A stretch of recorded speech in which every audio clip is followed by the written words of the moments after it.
Good morning, everyone, and welcome to another episode of What We Can't Not Talk About, the podcast of the Austin Institute for the Study of Family and Culture. Today, we will be discussing a fundamental topic, our gendered or sexual nature, our nature as male and female. Fundamental topic for sure, but in one where, contours, definitions were straightforward for centuries, millennia maybe. But that now are extremely debated and extremely controversial. And to do this, we have the fortune, the honor, and I'd say the pleasure of having with us the writer and Notre Dame professor, Dr. Abigail Favale. Welcome, Abigail, and thank you for sharing some of your precious time with us. Yeah, I'm happy to be here. I said writer, and you are the author of more than one book. And yes, I would not be surprised if you were already working on the third one. But the one that I would like to discuss with you today is Genesis of Gender, a Christian theory, which I think you published last year, right? Yes, last summer. It was only 2022, but a lot has been already said and written about your book. I know that on my end, it has been highly appreciated. This book has been at the center of our young professionals reading group for over the course of a few months. That's great. And I must say, it's been the source of some of the most interesting conversations that we've had in that group. Wow, that's great. I love that. Yeah, it's been interesting. It's been also refreshing to hear how both men and women related to most of the things you say. And also I want to, plugging for the young professionals that are listening, that they can already register for our next books in the fall. Still, the book is not determined, but it's always a great one. And also, we often have the honor of having the author speak to the young professionals directly, as you will be doing in November when you're going to be coming as a guest here in Austin with a talk for the Salem Center, and more about this will be online on our website very soon. But now let's talk about the topic of today, your book, gender, sexuality, all the things that we can't not talk about, but it looks like nobody wants to talk about them today, except for you and I. So before we go deeper and talk about gender in particular, would you mind telling us something more about you, about your background, your scholarship? Sure, yeah. So my academic background is in feminist literary criticism, women's writing, and gender theory. And I have in general, I kind of grew up evangelical Protestant, then in college started studying philosophy, especially feminist philosophy, and became very invested in that discussion. And then about 9 years ago, I became Catholic, which very much shifted the focus of my work, which has always been about women and gender, but is now often engaging Catholic theology as well. So that's kind of a really quick trajectory. I don't know if you want me to give any more information. I'm happy to dive into one of those chapters of that journey. I mean, one thing that I would like to ask you is, why even did you start being interested in gender studies? Like, can you point to what was the reason for that? I don't know. This is something I actually ask myself, or people ask me often, like, why are you working on this? It sounds so stressful.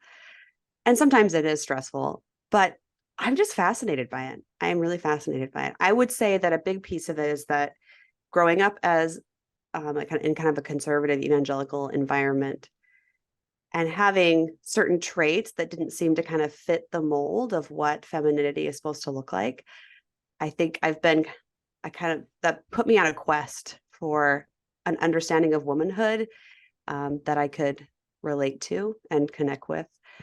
And then that search really kind of escalated, I think, in college, because that's when you're really wrestling with, who am I? What am I made for? What's my purpose in life, right? And for me, that was very much bound up in what, the fact that I'm a woman, what does that mean? And so that's just been something I've been longing for, I guess. And I thought I would find it in more secular feminist theory, but then I ended up finding it in actually the Catholic tradition. Shockingly, I wouldn't have predicted that. Well, you're preaching to the choir here, but what exactly, if I may ask, was not fitting the mold of Yeah. So I often found myself in situations where I would be the only girl around boys, athletic and competitive when I was younger. I was the only girl on our high school soccer team. Um, I felt more comfortable around men, which is funny, right? That's not the stereotype. Um, I Again, think, preaching to the choir here, but yeah. there's some, I guess I have kind of a fiery personality. And of course there are many traits that I have that are typically thought of as feminine as well. I'm an emotional person, I'm sensitive, I'm interested in people, right? All of these things. But I think the vision of gender that I was given in an evangelical context was so polarized, right? It's almost like this, here's the list of virtues that men are supposed to have, and here's the list of virtues that women are supposed to have. And there isn't supposed to be this crossover, right? Um, so and also I would say that in the particular kind of culture I grew up in, women's voices and stories just weren't valued that much, right? So um, I grew up in a tradition where women were always behind the scenes, but they didn't preach, they didn't teach anyone older than 12. There weren't leadership roles for them.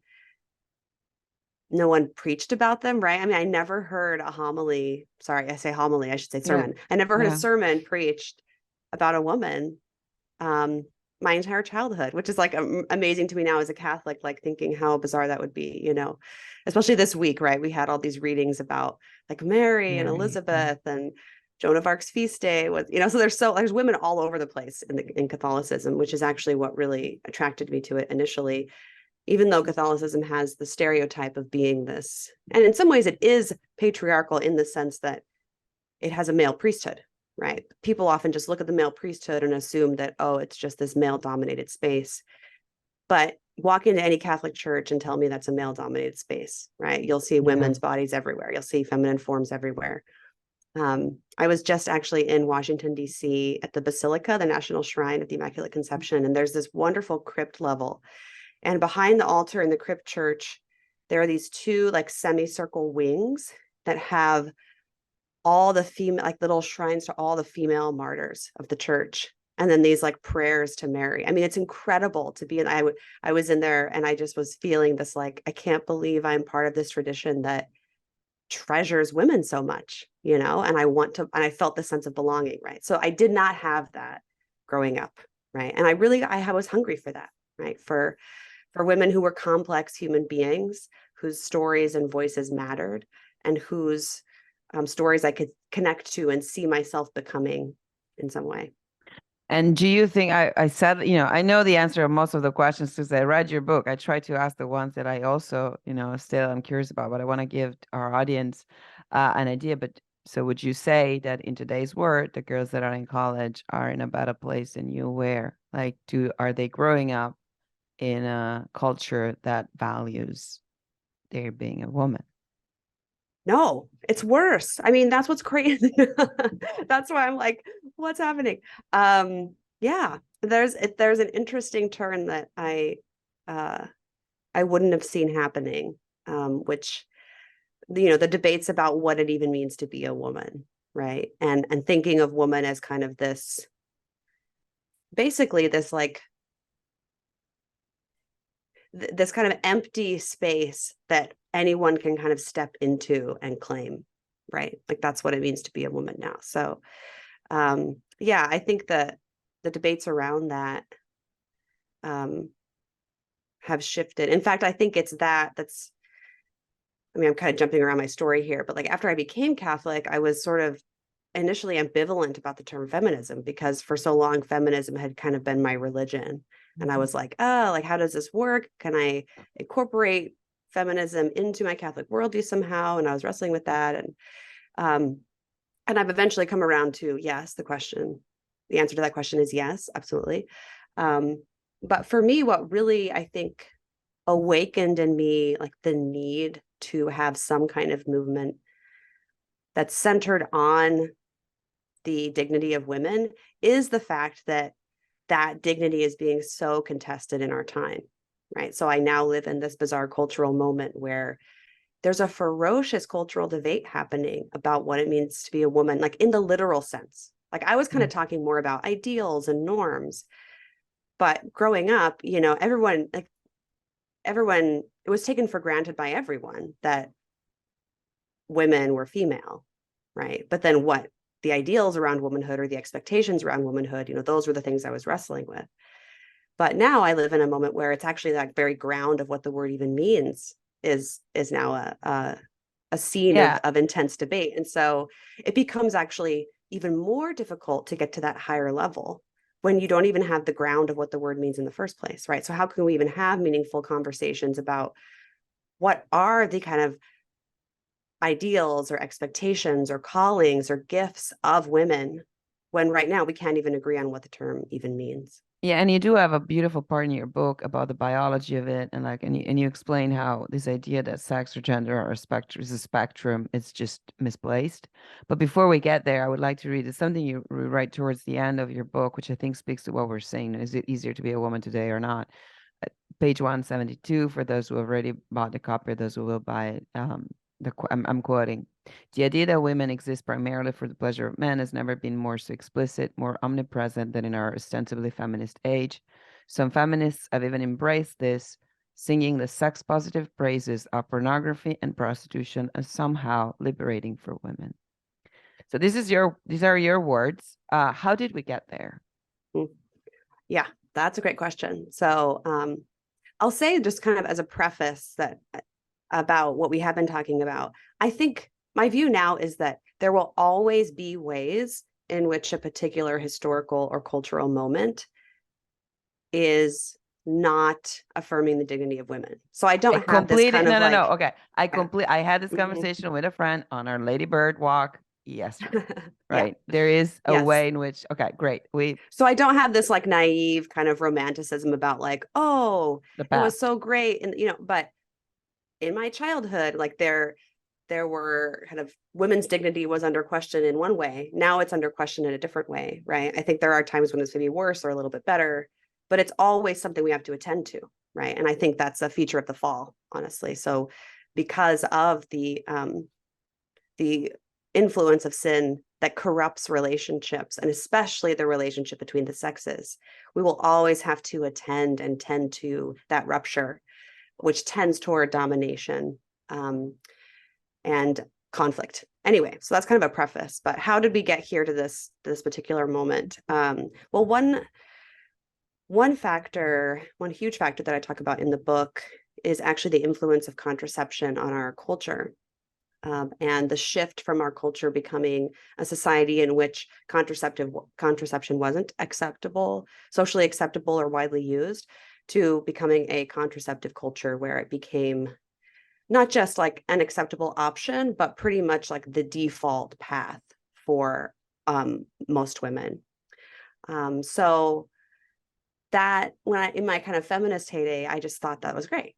I was like, you know, I remember actually saying, like, to quote my former self, that contraception is like the linchpin of women's freedom. Like that's what I thought in my 20s. Right. And so here's why I think I was wrong. Right. Because even though there were some benefits brought by contraception, its influence writ large on our entire culture and the way we now think about sexuality and womanhood and what women are for has really led to, again, this very denigrating and hypersexualized vision of a woman's value. Okay, so in embracing contraception, I think our cultural imagination has been reshaped. So now we think about sex in terms of like, you know, I'm talking about sex as an activity right here, right now, not as male, female, but we think about sex as something that's recreational, that's low stakes, that doesn't really matter. It's just this kind of like blip of pleasure, basically. That's what it's for. But sex is still the act, when a man and a woman do that the only act that can create another human being. And when that happens, guess what? It's women who are then left with the responsibility of that human life, and a man can kind of walk away. So now there's this like generalized expectation that a woman's fertility is like her problem to deal with. and that she needs to kind of make herself sterile. And if a baby sneaks in through that, then it's her fault and it's her burden, right? And if she can't raise the kid, then she can just get an abortion, easy peasy, right? So basically, this has adopted what I think is a default masculine bias, because it's imposed an expectation on women that in order to be fully functioning members of society, they need to function as much like men as possible. So women's fertility is a threat to women's flourishing. Like, that's basically what our culture says. And so then we put girls on the pill, at a young age, and we kind of set them at war with their bodies in order to be free. And that's, I would say, the opposite of what a truly liberating understanding of what womanhood would be, which would actually see her procreative potential as a gift and something to be stewarded and something that should actually shape society rather than something to be seen as a threat. You said a series of things that I could not agree more with. It is also very helpful that in your book, which men and women can easily read with the same passion as I've seen in our group, men read more about all this, women too, but women tend to be a little more educated nowadays on the side effects of hormonal, birth control, of hormones in general. I mean, we have hormone-free diets at this point, right? But men are reading more about this thanks to, the fact that you write something about it in your book, warning women about what they're doing to their bodies by considering themselves that way. But what I like also about what you wrote is that, and I again could not agree more, is that we, both men and women, and not just women, perceive ourselves and think of ourselves as sterile beings, as yes, being very Cartesian somehow, as this souls that float in the universe. We might have friendships, we might have relationships, we might have sexual intercourse, but reproduction is a choice.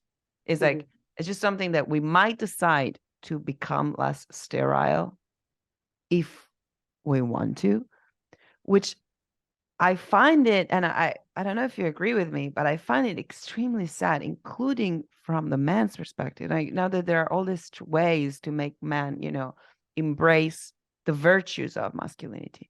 So I would ask, isn't part of this knowing that they're not just providers and caretakers and but they are generative. Like, they could have dozens of kids if. Right.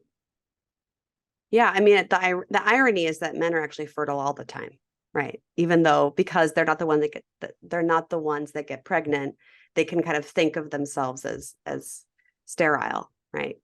I think you said the word generative, and this is something I've been thinking about a lot lately, which is that I think our culture has lost a sense of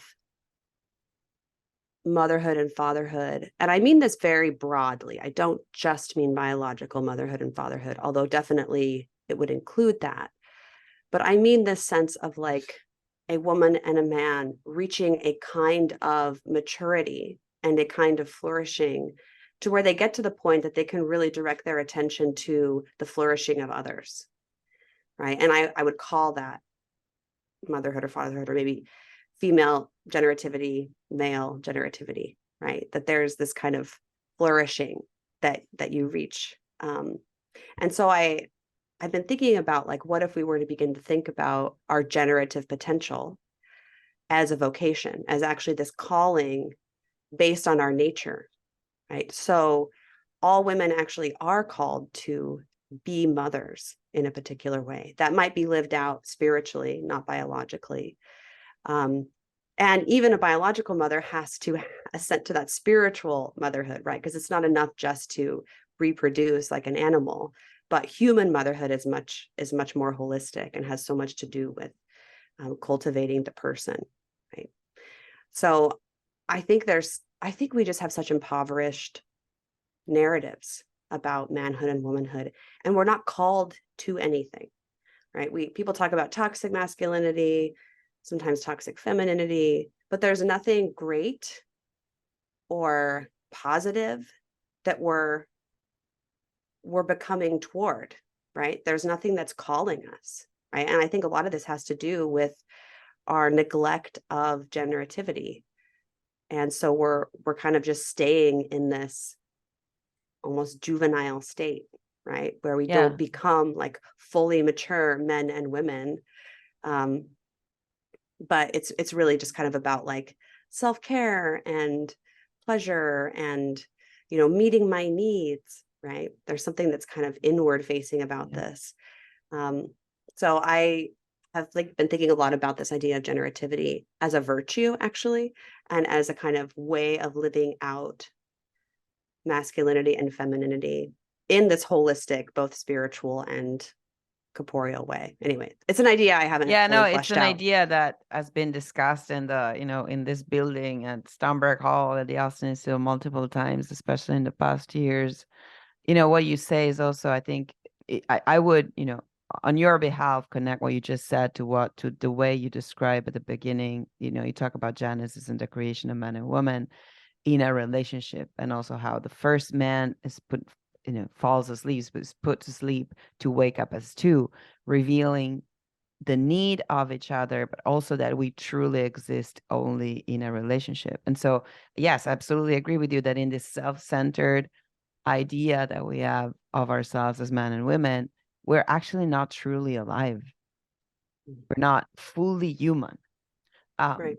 Even, and I would say even, you know, Mary Harrington, that wrote a book that probably is often now associated with yours, Feminism Against Progress, like she criticizes, and again, I agree with her too, this new model of the what she calls a trad feminist, like trad women. And she says, you know, they're doing something that is actually not even real. It's just very performative. So somehow I think that we can be non-generative and still self-centered, including when outwardly living motherhood, right? So something, Yes, right? yes, exactly. Becoming mothers or becoming wives just because I know I've read Favale, I know this is the right thing to do, but I actually haven't truly gone out of myself and, you know, broken the walls of like my self-centeredness, my or my even my idea. And here I would ask you to talk to the philosophers that are listening. You often say that part of the problems you had in not really understanding gender or having confusions as you were studying was this confusion between essentialism and existentialism. So would you like to say something more? Because I would not do justice to the theme otherwise. Sure. So, I mean, one of the important kind of conceptual moves that happens in the development of gender, I think, is the influence of existentialism in the 20th century. So, to put it really simply, essentialism kind of reverses the classical relationship between essence and existence. So, in other words, like the whatness of a thing is the essence, and then the fact that that thing is a separate thing, right? So, so for existentialists, existence precedes essence. So in other words, I exist, but what I am is something that I must create, that I must generate myself, right? So there's kind of there's this reversal of essence and existence. And I think how this plugs into the conversation about gender is, maybe you think about it in the relationship between woman and female, right? Which Simone de Beauvoir, who was an existentialist, was very influential in this switch, because she talks about one is not born, but rather becomes a woman, right? So there she's kind of saying that to become a woman is not a question of essence or what one is, but it's much more a question of what society creates, right? So what is not essential, but is constructed. And that's a very influential idea in feminist theory. And there's something kind of true about it, right? Of course, like when we talk about the ideals or expectations or norms around womanhood, those are greatly shaped by culture. And sometimes they're good, sometimes they're not, right? We should be able to have the conversation at that level. But I think where feminist theory has maybe thrown the baby out with the bathwater is by saying that woman is nothing more than that, right? So there is no kind of ground of essence, but there simply is just that social construction. And it's an oppressive social construct, right? It's something that we have to dismantle or deconstruct in order to be free. And this creates a real tension in feminist thought because it's very anti-essentialist. Like any whiff of essentialism, and you're just going to get like, put up against the wall and shot pretty much. Like I remember being like in graduate school doing feminist theory and wanting to kind of say things about women and then being like, oh, but that sounds essentialist. Like I have to sort of, put all these caveats in because you can't. So there's always this tension where it's like, okay, we want to create a movement and even a philosophy that's all about women. At the same time, we have to resist any attempts to have anything but a purely nominal definition of what a woman is, right?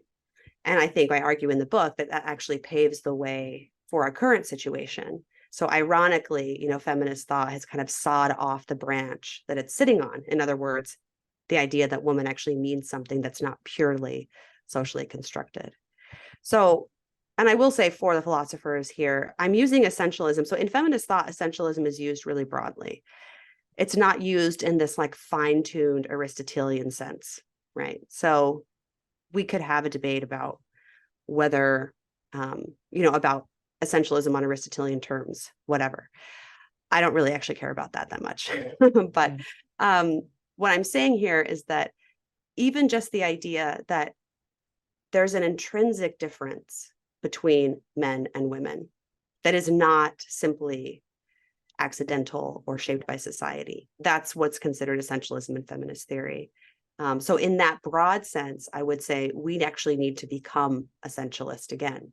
We need to be able to say, no, actually there is a stable ground of meaning, and there is a difference at the level of nature between men and women. Yeah. Now, And I would want to caveat that so many ways because it's often misinterpreted, but at the same time, I'm like, let's stop being so afraid of any kind of essentialism. Just the bad ones. Also because, it speaks as, here speaks the lawyer in me. If you want to defend the rights of women, you need to define that, right? As if you want to defend the right of children. Now, okay, we might discuss, what qualifies as a children. I agree with you, yet we have this eternal being mature. So I say, I dislike the word young adult because it feels like it starts at 22 and ends at 55, right? It's this eternal parenthesis. As long as you're not married and you don't have kids, you're still a young adult. Right. Yeah, but in the same way, if we were to change the term children and define it, so what would be the rights of children? We would still in an agreement in society to defend this right. So if we're talking about women, right, and what are their rights, okay, but what is it that we are defending, right? Right. Because if it is a feeling, like we cannot even start the legal discussion, right? We can't defend that. There's no ground for that. It would not be objective. The question I have, so you bring up Simone de Beauvoir, and as you discuss in your book, that's basically the second wave feminism, and followed by Judith Butler. But what I found extremely, brilliant, really brilliant in what you wrote is like how Simone de Beauvoir is describing the role of man as this ideal thing that they go out and they go to work as if she's only thinking about the journalist, the lawyer, and the politician. But then you bring up, but she's not talking about the guy that is working in a factory. And I would say the reverse side, Simone de Beauvoir is somehow blind to the basically aristocratic gift of like being a mother, where you can just, not just, but you can, when you have the pleasure of taking care of the formation of souls and bodies of these new creatures, and they're just listening to everything you say and copying you. And like, so why do you think women believe the lies of Simone de Beauvoir even today so strongly, so quickly? That's a good question. Well, I don't think she's wrong about everything. In fact, one of her chapters is called, I think, The Independent Woman or The Modern Woman or something like that. And in that chapter, she describes, and she's running in 1949, right? So, but she describes the kind of impossible position of the modern woman who must be at the same time as professionally successful as a man while also holding all these ideals of womanhood simultaneously. So she must, in a sense, be like the perfect man and the perfect woman in one, right? And I think that's actually a brilliant critique because I think that is very much still present in our time. But I think her masculine bias really comes through, in the language about how she talks about women, and the kind of verbs that she gives. And this is like a very linguistic reading, but it strikes me when I read her description of anything that has to do with femaleness is described in this kind of oppressive, weighty, unpleasant way, whereas anything that's male is described as like active and energetic, victorious. And yes, exactly. So it seems as though I think she's really deeply internalized that, and maybe isn't even, I don't know. That's the thing. It's like, is she aware that she's doing that, or is that just kind of coming through? But I think a lot of women, I think our culture still has that kind of implicit, in some ways, implicit bias toward valuing more what is traditionally considered masculine. I think that is shifting in some interesting ways, but we live in a culture now that has really adopted Simone de Beauvoir's framework, especially because what she, in her utopia that she describes at the end, her Marxist utopia, what is required for women to be free is contraception and abortion. In other words, to be free from femaleness, right? Because in her existentialist framework, to be the most human thing you can do is to kind of transcend the facts of your existence with creative action, or creative thought, right? So for her, like just, having kids or whatever, that's just what animals do, right? So there's nothing really valuable about that. But to be a human is to be able to transcend one's animality. And she associates then women kind of with the animal. And because our culture has adopted that, that's what we teach our girls. It's like, oh, don't have kids if you want to be successful. We better put you on the pill, and that's what girls grow up learning to think about. One, not really thinking about their fertility at all, except to think about it as a threat, almost like an STD, right? Like, oh, you might get herpes or get pregnant, right? It's like getting pregnant is like, an STD. And, your period, oh, what a drag, like no one wants a period, right? So everything, all that.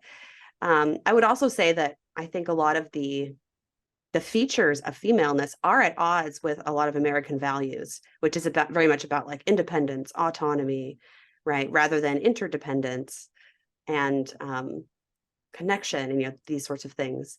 So again, femaleness is something that's seen as implicitly inferior or negative in relation to maleness, which is freer. I mean, some of what you're saying, yeah, I would agree, but I would also say, coming from Italy, like where fertility is even lower than it is in the United States, there is also something deep in the American spirit that is somehow more attached to a religious view, not necessarily a Christian, but a religious view of the body and of the couple that somehow has not been lost. Because you still have some, large families here that you do not see in European countries. So there must be something there also, playing at the same. For the rest or everything else that you said, I completely agree with you. And also like one thing that I wanted to read something very short also that you mentioned on another. I mean, it's the same, it's always related, right? The book is all about gender and the relationship between the sexes, but it's about online dating in particular. So you're seeing this man and you're basically, I think it's on a plane, you're behind him, you're like just seeing, like watching the screen, and then you write. Oh. He poses only on the faces that are young, half his age, pressing a button with his thumb to file those women away for later. I think about each woman as her face flicks by. I think about her desire for love, for companionship, to be seen, to be known, to be looked upon with adoration and respect. What woman, what human doesn't want these feelings? We are made for love. That is always what we seek. As I watch this man file through dozens of faces, I feel a slow eruption of rage and disgust in my belly that reaches up into my throat. He's not seeing these women in person. Okay. A, completely agreed, for sure. B, probably men feel the same way about their, the degree, earning potential, and for some weird biological reason, how tall they are. They know like these things seem to be, the reason for them to be archived. And you do right, human, this is a human feeling. This is not human. So real question. And here I'd love to have satisfying answer. How should young people date if not online? Oh gosh. Oh, don't ask me this. I mean, that's what you my know, undergraduates want to hear from you. I know, but here's the problem. Like, the world has changed so much since I last dated. Let's see, I got married in the era of MySpace. Okay. Like that. They don't know what that is. They Exactly. don't know Like what that I is. got married before Facebook even existed. Okay. So, and there were some weird things about dating culture even back then. Um, I guess I just don't know. In other words, like, I don't know if what I'm about to say sounds super naive, but I think you should date. I think you should date. I think going on dates is great. And I think you should date real people, and I do think finding people online is a way to meet people that are outside of your particular circle. And I think there are certain apps, that lean more toward kind of connecting people with long-term relationships, right? So something that has a little more of a holistic sense rather than just like, who do you want to bang tonight? So that I would say definitely avoid those kinds of apps. But I don't have like great thoughts about this. I just find the whole thing very depressing and befuddling. Yeah. And I feel like an No, old but person when I I must say say, that. I But am grateful that you don't have, a series of, because I think that sadly we got to this point and it is inevitable that some use needs to be made. I know people that are thinking, how do we develop different ways, even online, for people to meet in alternative yeah, ways that are not the apps. I do have a colleague here at the Institute. So he teaches at Notre Dame. He teaches a theology class called The Nuptial Mystery, and it's about sex, marriage, and dating. And he has this kind of famous assignment where he actually requires his students to go on a date, right? Like that's part of his requirement. And it's an effort to push back against the kind of like throwaway hookup culture, where you shop for people like you shop for clothes. So there's something to that, right? There's something to actually like, let's kind of revert back to this person-centered, kind of way of interacting. And yeah, but there's also, talking in Christian terms if you want, but even teleological, not even Christian, there's something about the way life is supposed to surprise you, right? And to be there without you choosing it first. That probably, I think that anthropologically, that is honestly the problem that I see in a dating that occurs through a choice that is made online, right? And being blind to the person that is sitting next to you in class, right? Can you just wake up and during the day as you walk by, now we have a lot of, we're not going to be able to solve to answer maybe this question fully, but I'm glad that you actually do not have, the immediate answer, because this topic is actually much more complicated, and you cannot just have a straight answer like, oh, you should not be on it, just delete it immediately. And because that's the system you're working with right now, right? So it's like being anti-capitalist and deciding, okay, you're not going to recognize anyone else's private property. I mean, you can't do that. Right. And, and this is not dating specific, but there are a lot of friendships and really fruitful collaborations that I've developed through technology, through meeting people that aren't in my circle, like who without technology, I would not really be able to collaborate with, including this Zoom. Yeah, exactly. Right. This is what we're doing right now. So, I'm not just like a Luddite over here, but there is something. In some ways, it's not even just the technology; it's the consumerism. Like that's what it is. It's not just so much that like you're meeting people on an app. It's that the app is designed to have you view and interact with people in a consumeristic way, in a consumption based way, right? The swipe right, swipe left kind of thing. Yeah. So. And as you objectify the other, you are inevitably giving your brain the knowledge that you are an object yourself. Yeah, there's something clear, less right? than human about it. Yeah, So or that you're an animal, maybe is what I would say. Like, it's not even just so much that you're an object. It's like you're just a creature of instinct. You're just ruled by your basic animal nature. And so there is something subhuman about it, right? There's some kind of like inhibiting of human flourishing, because what it is to be uniquely human is to be able to exercise our reason and our will to not simply be creatures of instinct. Yeah, and okay, I have other, there's a list of things that we could discuss. You have a beautiful description of, like, you talk about freedom and the teleological, meaning of our lives, of our bodies, and what freedom should be, what it is today. You write a lot also, and we're not going to be able to cover this, but the good news is there's a book out there. They can buy it, right? They can read it. Yes. So we don't need to rediscuss everything you say. You talk a lot about transgenderism. You talk about detransitioning, and you talk about the true hardships that involves. You talk about pornography, and you also say, it's not surprising that women are choosing to transition more than men if the image of what a woman is what is today portrayed in pornography, right? Is that? Yeah. So here's something that I would actually, maybe if I were writing the book right now, Yeah. I would expand on this differently. So when I was writing this book, it was kind of when the first big wave of detransitioners started coming out of the woodwork, and they were almost all female. And then there was later a kind of a second wave of detransitioners that were mostly men. And so then this was kind of after I'd finished writing the book. So I couldn't really include this, but it's been interesting to see and hear people talk about the experience of transition and detransition, as it turns out, tends to be kind of sex specific, right? Like there are different reasons why women are drawn to it, and they have different experiences when they come out of it, and vice versa. And so I think, yes, I think the influence of porn affects both sexes, but a little bit differently. I honestly think that the ideal that we have now of masculinity and femininity is more shaped by porn than anything else.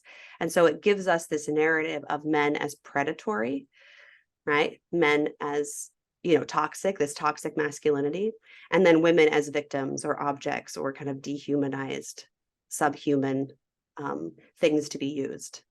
Now, both of those things, both of those narratives, there are, I think, are at play in young people fleeing from becoming men and becoming women, right? Because I've heard multiple times narratives of young men who are like, the vision of manhood that I was given was repulsive, and I don't want to be that, right? So it's much better to be a woman than to become up to be a predator, right? And they kind of described, like, when I started to go through puberty, it was like my body was becoming the body of a predator, And of course, like, I don't actually think most men are predatory. Yeah. Like, I have had such positive male figures in my life. Like, honestly, I've been more traumatized by women than I have men. But at the same time, I think because we have this narrative, especially that we can see, I think, most starkly in pornography, that that men are predators and women are victims. Yeah, and if you Yeah, for the parents that are listening, there's it's clear and clear how parents are models, and so the way you've seen motherhood, the way you've seen fatherhood is going to affect a lot what you think of, like, how you see God, how you understand relationships, like everything basically in your life. And so for the parents listening, if they recall and read again what the statistics are of how prevalent pornography is in their life of their children, they should not be surprised if, as you say, reaching puberty, they do not want to embrace whatever it is that their body are becoming, right? Because this is the model that they're seeing, and there is no alternative model of relationship that is portrayed. Like, we don't even have a positive. I don't know if this is part of the puritanical or work-centered world in which we live. I don't know, but the one and only example of relationships, men and women, that we see, involving sexual intercourse. You don't see a professor made me notice recently, like, you don't see people holding hands. You don't see couple holding right, hands. right. Yeah, I think it's not, I don't think it's like the only one, but it's such a prominent one. And it's also so exaggerated, right? Pornography is like so intense, like what it's portrayed, right? It's kind of, it's and it's, I think, especially if a young person is exposed to it at a young age, it can be very damaging. Yeah. But you're right, we don't just need to try to protect our kids from that narrative. We actually need to offer them something positive. and call them towards that. And I, again, don't have some easy solution to that, but I also think about the loss of rites of passage in our culture, right? You talked about this kind of expansive, like young adult phase, which almost seems to have just swallowed up adulthood, right? Well, like at what point, like what does it mean to become a man? And at what point does one achieve that? Or what does it mean to become a woman? And at what point does one achieve that? Like, I think we need to have a re-articulation of that, again, in something that's positive, that calls us towards something, right? Yeah, and I don't know if you would agree with me on this. I know you do mention as potentially, you see a correlation between the spread of like the transitioning idea among girls and the social contagion on that front, the rapid onset gender dysphoria, and what anorexia was years ago. But I don't know if you would agree with me in inviting the girls to consider their bodies as fertile, as you do in the final chapter, where you admit that being pregnant is not, or after giving birth, you don't recognize your body as what the culture wants your body to be. And so that there is a problem we women have with fertility, not only by adhering to the contraceptive mentality, but also by thinking that our bodies are okay only if thin, fit, athletic, which are usually by definition sterile bodies, because most athletes do not have periods. Like, this is that's a really good point.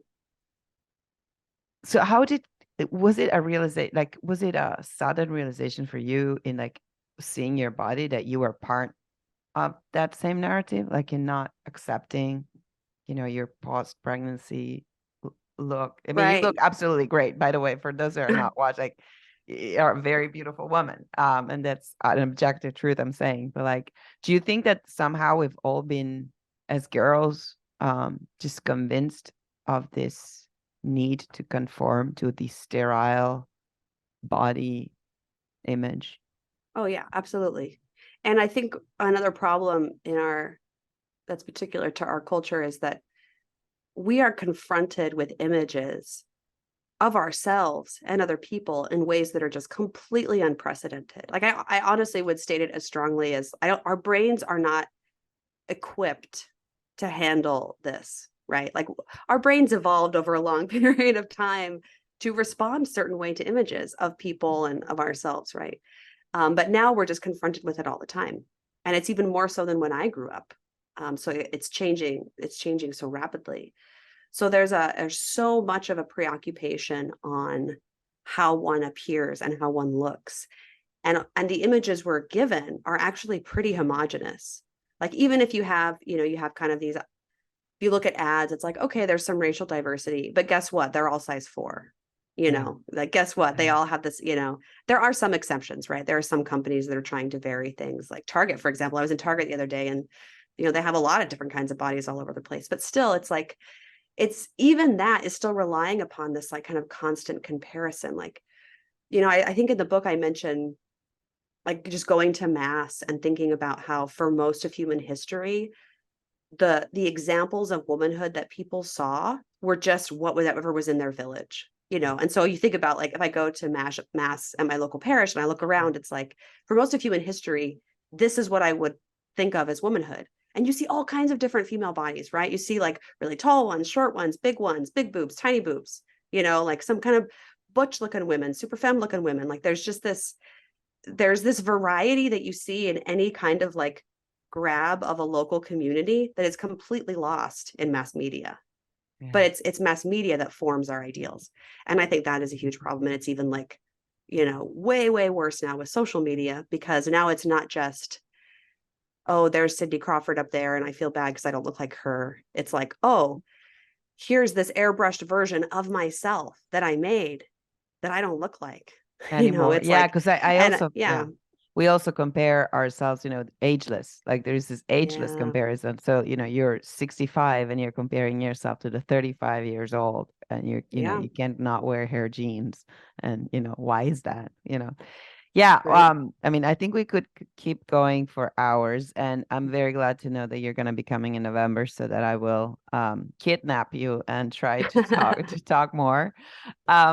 So I'm also encouraging, our audience to look at at our website and register for when you're in town. But until then, is there any book, article, author that you would recommend to our audience, including, I would say, especially to those in our audience that are non-convinced that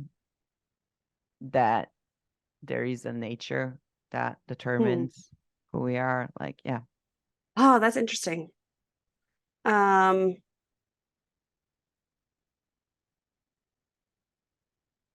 don't know. Nothing's coming to mind like immediately on that front. But although I was thinking before when you said a book, I think there is a book, and this is from a non-religious perspective, right? But Louise Perry's book, what's it called? Oh my gosh, I'm like totally blanking. The Case Against the Sexual Revolution, right?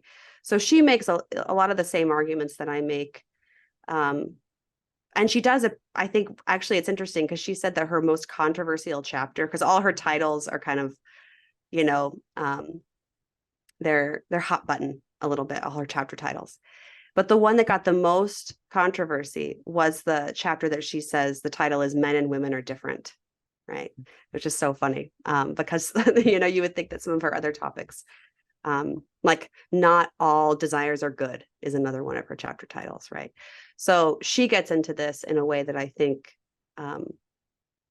connects with, I guess, this contemporary moment and the angst that the thing is that the women feel the angst, the young people feel the angst. Like there's something funky in our culture right now around sex and dating and the relationships between men and women. Like all is not well here. And she, I think, diagnoses it really well. So that's probably the book I'd recommend. Of course, I recommend to all our audience to get your book and read it if they still haven't. And if I may, I'd probably add to the list Mary Harrington, or just listening to some of the interviews she recently gave about her book, where most of the things are there and are discussed. And thankfully, there are a lot of scholars that are writing about this. Also, it didn't come out yesterday, but Professor Regnerus, Cheap Sex is a book that I keep recommending to all my me too. friends who are not, not in the least religious, that don't value their body, but just telling them, well, you want to get married, you might be, attentive of how the market works in this area. Yeah. Anyway, Abigail, I'm so thankful for this amazing conversation and time we had together. And again, I can't wait to have you here. So thank you again. And I look forward to having you in person. See you in November. My birthday's right around that time too. So you'll have to take me out for a drink to celebrate my birthday. It's my 40th birthday. That's November 17th. Okay, great. Wonderful. You'll have a great time then. Oh, wait. So you're spending that evening here, right? Because you're the 16th, I'm there. So it's the day before my 40th the vigil. birthday. Yeah.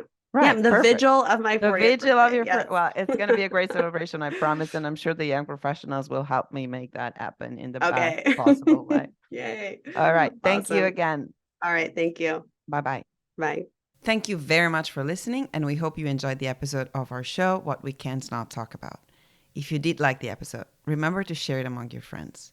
Do not forget to subscribe, and if you can, please donate to the Austin Institute.